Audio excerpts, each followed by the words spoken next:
नमस्कार दोस्तों, sorcerer supreme के 8th इशू में आपका स्वागत है।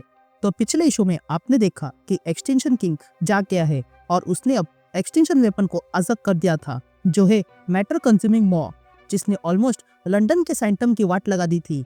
लेकिन फिर वांडा ने क्वांटम मेंसर की मदद से उसे खत्म कर दिया। लेकिन फिर वे दोनों जान जाते हैं कि ये तो आने वाली मैच का सिर्फ ट्रायल बॉल था, और तब वहां पर एक्सटेंशन किंग का सुपर कैनन आ जाता है। तो अब आगे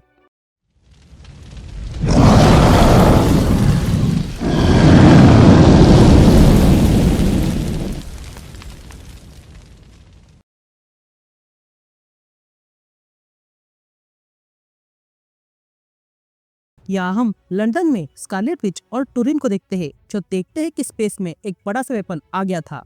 ये देखकर वांडा कहती है, ये सच है, ये हथियार ऊपर आ चुका है। ये मॉ जिसका हमने सामना किया था वो तो शुरुआत थी, पर ये कौन अनलिश कर रहा है? ये तो विशांति की हरकत नहीं है। वो फिर कभी मेरे काम में टांग नहीं अड़ाएंगे, वो कभी मेरे मास्टर्स हुआ करते थे। तभी टूरिन वांडा से कहता है, क्या मास्टर? भला सॉर्सर सुप्रीम को बॉस की क्या आवश्यकता है? मैं तो बस सेक्रेट मैथ को जवाब देता हूँ। जिस पर वांडा कहती है, यहाँ पर विशांति चुनती है कि सॉर्सर सुप्रीम कौन बनेगा, पर मुझे उन्होंने नहीं चुना। जिस पर टूरिन कहता है, ये तो बड़ा प्रॉब्लम है, तुम्हारा डेडिकेशन देखकर लगता है। लेकिन तभी वांडा टूरिन को रोकती है और कहती है, क्या तुमने फील किया एस्ट्रल प्लेन पे कुछ शडर हुआ है, जिसका मतलब है कि ये कैनन फिर से हमला करने के लिए तैयार हो रहा है। यह कहते ही हम कैनन को देखते हैं जो सच में हमला करने के लिए तैयार हो रहा था। यहाँ टूरिन और वांडा ये देख लेते हैं और तब टूरिन कहता है, मॉ जब आया था तब उसने सिटी को बर्बाद कर दिया। अब अगर यह हमला हुआ तो हम बच नहीं पाएंगे। जिस पर वांडा टूरिन से कहती है, ये कैनन बस एक मशीन है, वो भी प्रॉपर फोर्स के साथ, यानी कि इस मशीन को तोड़ा जा सकता है। यह कहते ही वांडा और टूरिन उस कैनन की ओर जाने लगते हैं। यहाँ वो कैनन इन्हें देखकर उन पर फायरिंग कर देता है। तभी टूरिन कहता है, देखो इसने फायर किया, वो भी 3 राउंड्स, यानी कि 3 मॉ होंगे। हमारे पास अब भी टाइम है, ये मॉ अभी एक्टिव नहीं हुए हैं। अगर ये लोग जमीन तक पहुंच गए तो ये एक्टिव हो जाएंगे। इसलिए मेरे पास एक स्पेल है, पर उसे कास्ट करने के लिए ये समय नहीं है। जिस पर वांडा टूरिन से कहती है, तुम अभी अर्थ पर एडजस्ट कर रहे हो, इसलिए यहाँ के सॉर्सरों को काम करने दो। ये कहते ही वांडा आगे बढ़ती है। तभी हमें वांडा की आवाज सुनाई देती है जो कहती है, ये मॉ इनएक्टिव है, यानी कि वो हमारे स्पेल को तोड़ नहीं सकता है, इसलिए ये अल एपेक के वेब्स में फंसा रहेगा। लेकिन अब ये कैनन फिर से फायर करने से पहले उसे सेलेस्टियल वेपन का स्वाद चखना होगा। इस स्पॉन ऑफ टा प्रोटोकुर को इस पूरे वेपन में अपना जहर फैलाने दो, जिसके बाद इसका जो भी बचेगा मैं उसे फाड़ दूंगी। ये कहते हम देखते हैं कि वांडा की मैजिक से उस कैनन में ब्लास्ट हो गया था। लेकिन तभी वांडा देखती है कि इतने बड़े ब्लास्ट के बाद वो कैनन फिर से हील होने लगा था। तभी वांडा कहती है, ये तो हील हो रहा है जैसे कि कोई टाइम लूप हो, और इस लूप को भी तोड़ा जा सकता है। ये कहते ही वांडा फिर से कैनन पे हमला करती है, लेकिन देखती है कि वो कैनन फिर से तैयार हो गया था। तभी वांडा कहती है, ये क्या, हेक्स डैमेज भी रीसेट हो रहा है, ये तो मैजिक से पूरा है। तभी वांडा टूरिन से कहती है, टूरिन, इस कैनन पर थॉमेटोलॉजी है, ये असल में ग्रेट ओल्ड वन की पावर है। जिस पर टूरिन कहता है, हाँ पता चला, पर ये कोई बिल्डर नहीं है, यहाँ पर कोई तो है जो अच्छे से जानता है कि मॉ को फ्यूल कैसे करे। ये लोग वेब्स को तोड़ के बाहर आना चाहते हैं, और ये मॉ, ये कहते ही टूरिन कुछ देखता है और वांडा से कहता है, मॉ फील्ड एक्टिवेट हो गई है, और ये कोई कॉन्टेक्ट सेंसर नहीं है, बल्कि ये तो टाइमर है, यानी कि हम फंस चुके हैं।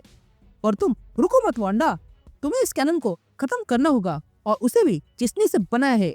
यासीन शुरू करती है और हम प्लेनेट मोरिटांगा देखते हैं, जहाँ पर एक्सटेंशन किंग आता है और कहता है, मैं इतने सालों से क्रिप्ट के अंदर दफन था। लेकिन तभी वहाँ कुछ वेपन्स आ जाते हैं और एक्सटेंशन किंग से पूछते हैं, हम तुम्हारी आवाज सुन सकते हैं, तो बताओ तुम यहाँ आई क्यों हो?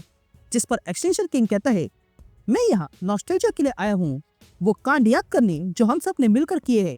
हमने आर्मीज को मिट्टी में मिलाया और गॉड्स को अपने घुटनों पर लाया। ये सब ग्लोरी के लिए नहीं था, और न ही उस विशांति के लिए था। वो कभी वॉर वेकर्स नहीं थे, पर तुम लोग थे। वो तो पहले होली ट्रैवलर्स थे, पर यह अजीब था, जब वो तारों में पहुंचे तब वो अननोन से मिले, पर खुशी से नहीं, आतंक के कारण। ये लोग असल में विशांति के ऑपोजिट थे। ये ऐसे गॉड्स थे जिन्होंने अपना नाम एकरिम कहा था। The other gods. ये एक्रिम गैलेक्सी पर बिना किसी दत्त के राज करना चाहते थे, पर उन्हें और चाहिए था। और जब इन अदर्स को एल्डर गॉड्स के बारे में पता चला तो वो ग्रेट कॉन्क्वेस्ट के लिए निकल पड़े। इन विशांति को अपना घर बचाना था और वॉर इनएविटेबल था, इसलिए उन लोगों ने मुझे तैयार किया। मैं उनका महान और खतरनाक काम था। मैं कैनन ड्रेड से बना हुआ हूँ जो आउटर डार्क का है, और मुझे बनाया था उस वॉर को जीतने के लिए जो मैंने शुरू नहीं किया था। मैंने तुम्हारे एक्सटेंशन वेपन लिए और नाम भी लिया जो मेरे लिए टाइटल बन गया। तुम सब कस्ट आइडिया हो जिससे मॉर्टर जी को बनाया गया था, और ये सबसे प्राइमरी डेथ मैजिक है। मैं विशांति का हत्यार बनकर उन गॉड से लड़ा और हमने मिलकर एक्रिम को खत्म कर दिया। पर जब धुआं हटा तब विशांति ने कहा कि मैं पागल हूँ। उनके स्टैंडर्ड से उन्हें ऐसा लग रहा था। उन्हें लगा कि मैं बस तबाही ला सकता हूँ और इसलिए मुझे बर्बादी का कारण घोषित किया। पर अब मेरे ऊपर किया हुआ जस्टिस खत्म हो चुका है, इसलिए अब मैंने तुम जैसों को अनलिश किया है। पर उनकी ओर से भी रोकने के लिए कोई है, पर उन्हें आने दो क्योंकि जल्दी वे लोग भी हेल को फील करेंगे। ये कहते ही एक्सटेंशन किंग उन सारे वेपन्स को अनलिश कर देता है और कहता है मैजिक पर असॉल्ट ऐसे ही होते रहेगा और ये विशांति बस देखते रहेंगे और मरेंगे। पर अभी के लिए मुझे मेरा ग्रैंड वेंडेटा पूरा करना होगा और इसके लिए एक नया एक्सटेंशन वेपन तैयार करना होगा जो युगों में एक ही बार बना है। यहाँ टुरिन लड़ाई करते हुए वांडा से कहता है ये मॉ और उसकी डिस्ट्रक्शन फील्ड रुकने वाली नहीं है, ये बैरियर रुकेंगे नहीं। तभी वांडा ये देखती है और कहती है टुरिन मॉ को रुकने में लगा है, इसलिए अब कैनन को रोकना होगा। पर ये थॉम आर्चरी वॉलेटाइल है, उसे डिस्पेल गलत तरीके से किया तो वो कार्निश ला सकता है। पर कोई तो रास्ता होना चाहिए। इसके पीछे विजर्ड गॉड या एल्डर गॉड हो सकता है जिस पर मैं आरोप लगा सकती हूँ, पर ये तो गन है और ये सिर्फ हथियार है। मैं इससे पहले क्यों नहीं देख पाई? अब समझाने का समय नहीं है। टुरिन ऑलमोस्ट मरने वाला है, पर यह आसान है। अगर कैनन को डैमेज देना अनडन हो सकता है तो उसे डैमेज दूंगी ही नहीं बल्कि कुछ और बनाऊंगी। मैं तो शत्रु को बिना घाव दिए कैसे रोक सकती हूँ? ये कहते हम वांडा को देखते हैं जिसने उस कैनन को एंटिटी बना दिया था। तभी वांडा कहती है मैंने कैनन का नेचर बदल दिया, उसे हायर थॉट और भाषा दी। वो पहले मशीन थी पर अब वो इससे बढ़कर है। तभी वो एंटिटी कहता है क्या मैं बिंग हूँ? ये कैसा सेंसेशन है? क्या ये मेरा जन्म है या पुनर्जन्म? या टुरिन देखता है कि मॉ में कुछ बदलाव होने लगे थे। तो वही दूसरी ओर वांडा उस एंटिटी से कहती है डरो मत, तुम यहाँ सुरक्षित हो और ये मेरा तुमसे वादा है। मैं हूँ वांडा और तुम में बदला हुआ है, वो भी मेरे कारण। जिस पर वो एंटिटी पूछता है क्यों? जिस पर वांडा कहती है तुम वेपन थे, वो भी इमेंस पावर वाले, और बहुत सी जान खतरे में थी और मैं तुम्हें रोक नहीं पा रही थी, इसलिए मैंने अल्टरनेटिव्स ढूंढे। जिस पर वो एंटिटी पूछता है क्या अल्टरनेटिव्स? जिस पर वांडा कहती है तुम अब बोल सकते हो, तुम्हारे मॉस मेरे दोस्त को परेशान कर रहे हैं और बाकी सबको भी, इसलिए मैं चाहती हूँ कि तुम ये सब कुछ रोक दो और इसलिए मैं बात करने आई हूँ। तभी वो एंटिटी कहता है क्या बात करने? मैंने इससे पहले ऐसा कुछ कभी नहीं किया है, तो क्या हम कर सकते हैं? जिस पर वांडा कहती है चलो ट्राई करते हैं। इस रेलिंग में मेरा काम है मैजिक को गार्ड करना और उन सबको भी जो उसे छूते हैं। तुम कॉन्शियस नहीं थे इसलिए खतरा थे। जिस पर वो एंटिटी कहता है हाँ और जानबूझकर था। ये सुनते ही वांडा हैरान रह जाती है। तभी वो एंटिटी कहता है तुम मुझसे डरती हो, मैंने तुम पर बहुत टेरर बरसाए है और मुझे देखकर अच्छा नहीं लगता है। तभी वांडा कहती है तुमने जो पेन पहुंचाया है वो खत्म होना चाहिए, पर मैं तुम्हारी क्रिएटर जैसी नहीं हूँ, इसलिए मैं तुम्हें एक चॉइस देती हूँ, तुम हमला रोक सकते हो। ये बातें सुनकर वो एंटिटी कहता है क्या चॉइस? मैं ये वर्ड समझता हूँ।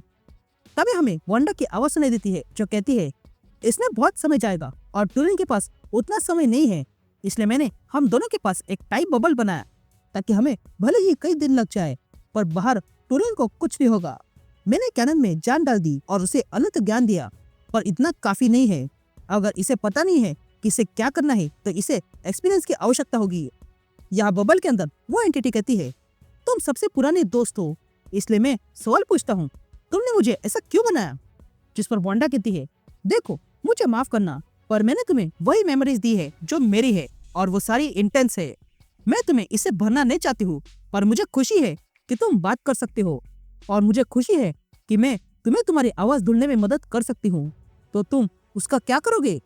जिस पर वो एंटिटी कहता है तुम कह रही हो मैं अर्थ पर हमला करने वाला हूँ, तो मेरे पास चॉइस है, तो मैं ऐसे बहुत से चॉइस कर सकता हूँ, पर उसके लिए मुझे एग्जिस्ट होना होगा।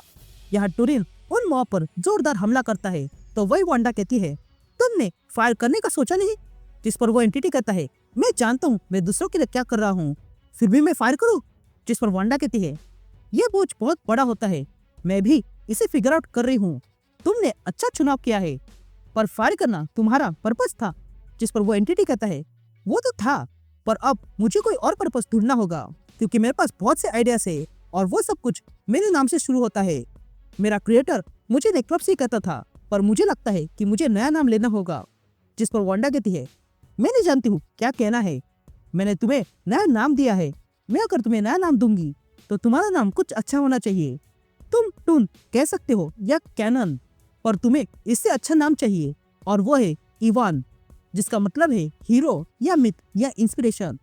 ये सुनकर वो एंटिटी कहता है, नाम देने के लिए थैंक्स, मैं इसे अपने सीने से रखूंगा हमेशा के लिए। तभी वांडा उस एंटिटी से पूछती है, तुम अब कहाँ जाओगे?